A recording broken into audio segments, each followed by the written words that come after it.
lie, bro. Like, I look, right?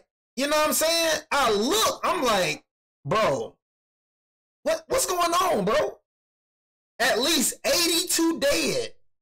Several missing in Texas floods, bro. I seen it, bro. I forgot where.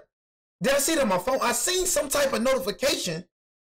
And, bro, I couldn't believe the numbers. 82 dead. Y'all see what I be saying, bro?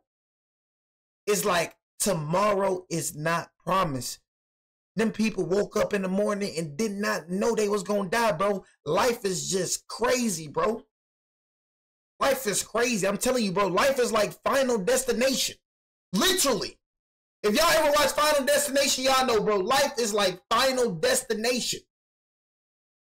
My mom told me this story about how a dude went to sleep. It was raining. Raining like just normal, right? The man went to sleep. I think she seen it on the news. The man went to sleep.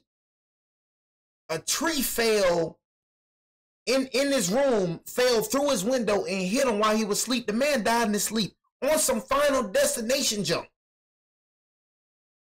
While you driving your car, your brakes can go out, your tire can go off. Like, bro, this is sad, man. 82 dead, bro, in a Texas flood, man. You know what I mean? I do news reactions here and there.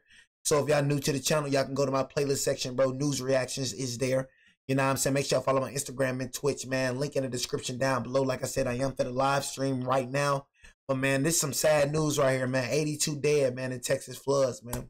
We'll be getting a better look at what lies ahead for the massive rescue and recovery mission happening there today. 82 Crews are preparing for another burst of heavy rain as they search through tough terrain and high waters in the aftermath of historic floods. And that's just at least 82 people have died and more than 40 remain missing, including children. More than 40?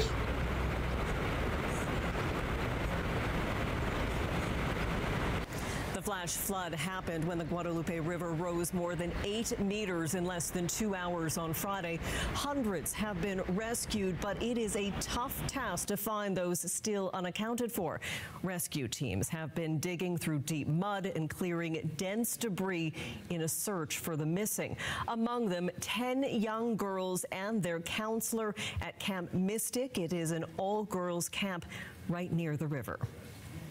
Those babies. If it was my babies, I'd want somebody looking, so that's why I'm here. Families of the missing campers are being allowed to be out there looking, bro, for sure. And John's sad though, man. You know what I'm saying? Like, know what I mean? Be out there looking, bro. Know what I'm saying? No telling where they at. You know what I mean? So it just hurt, man. It's summer camp. You know what I'm saying? They going to a summer camp, bro, and this happened right here. You know what I mean? Life is crazy, man. That's why I'm here.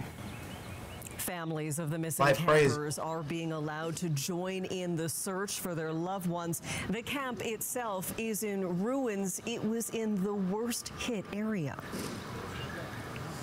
Dang.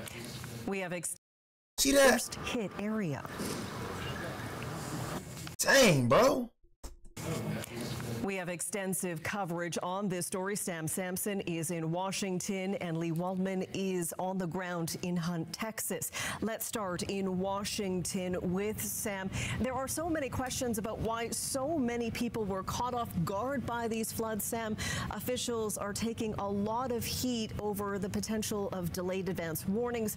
What are you hearing from people who survived the flash floods? Well, exactly. And I mean, they're coping with that. They're working through heartbreak and grief and anxiety, but they're also, especially people who live along that Guadalupe River, they say they did not get warnings at all about the danger and instead woke up to water in their homes. They had to break out of their windows, rush outside, and swim to safety. Here's how one woman who was visiting family when the I ain't gonna lie, bro, like, at the end of the day, they are man, you feel me? So it's like, you know, it's plenty of times, bro, where the news, bro, the weather got stuff wrong. You know what I'm saying? Honestly, you feel me? So you gotta understand, man, they man at the end of the day, you know what I'm saying? So it's like, you know, at the end of the day, it's like, shoot, they probably wasn't on their radar. You know, people mess up for sure.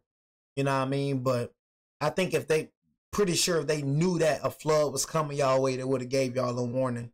Just how I always get warnings when it's a thunderstorm. You know what I mean? It's a severe thunderstorm coming my way, you feel me? I just feel like, bro, it's everything is man.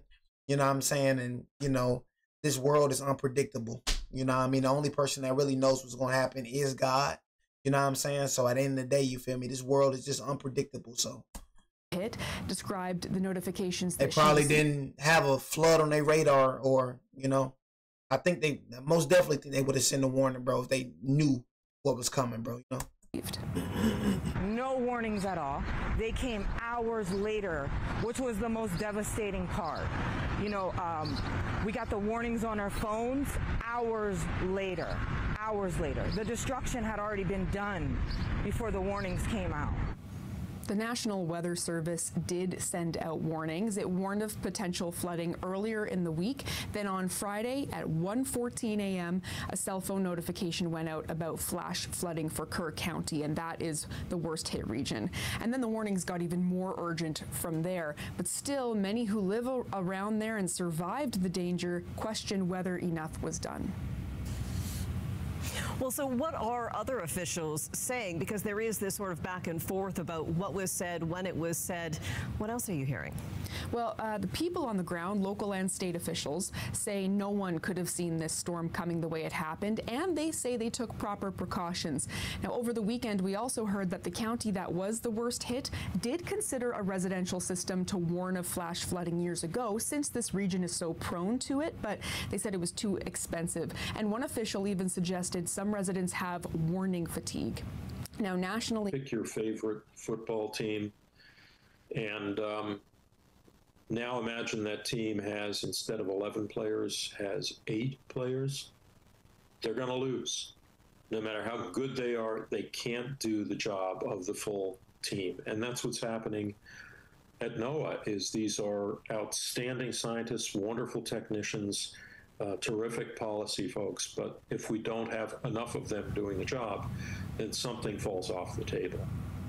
And so that right there, he's speaking about these national concerns about how U.S. President Donald Trump's recent cuts to weather agencies affected the way people receive those warnings. So we're talking agencies like the National Oceanic and Atmospheric Administration, or NOAA. The worry from critics is that those cuts meant Americans would not be as prepared as they could have been for dangerous weather.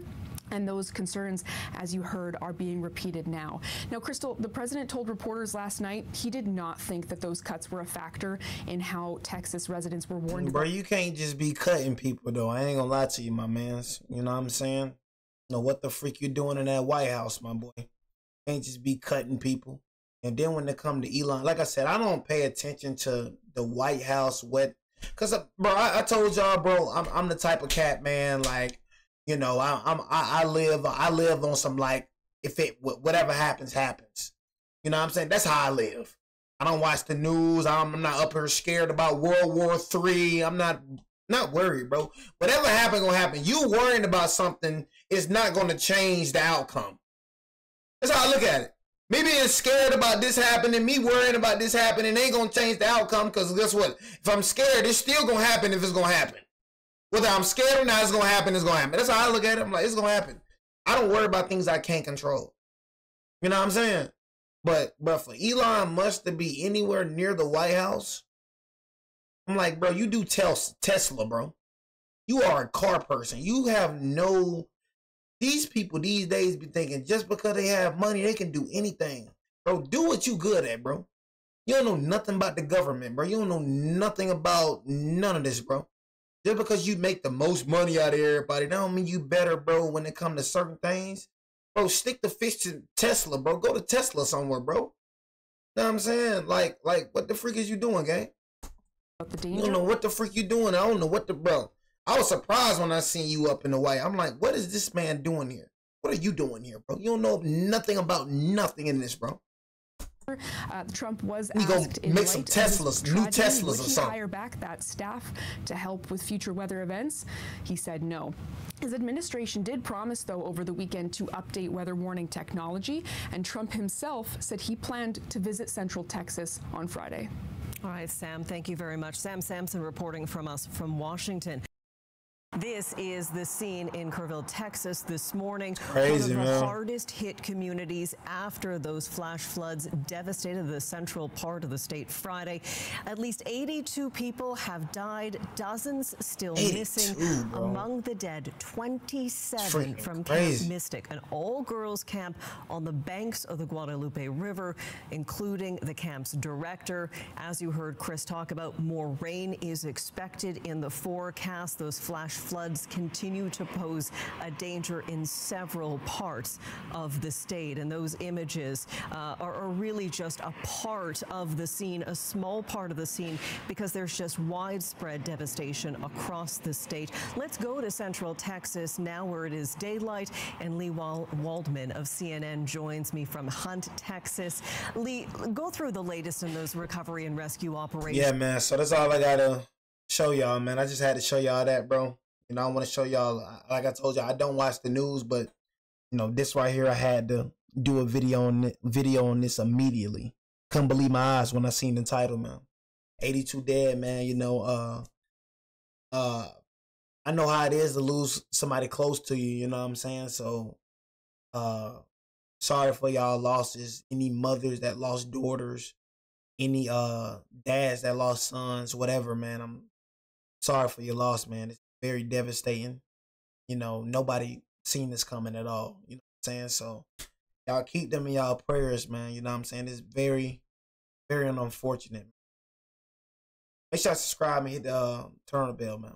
Boy, J out.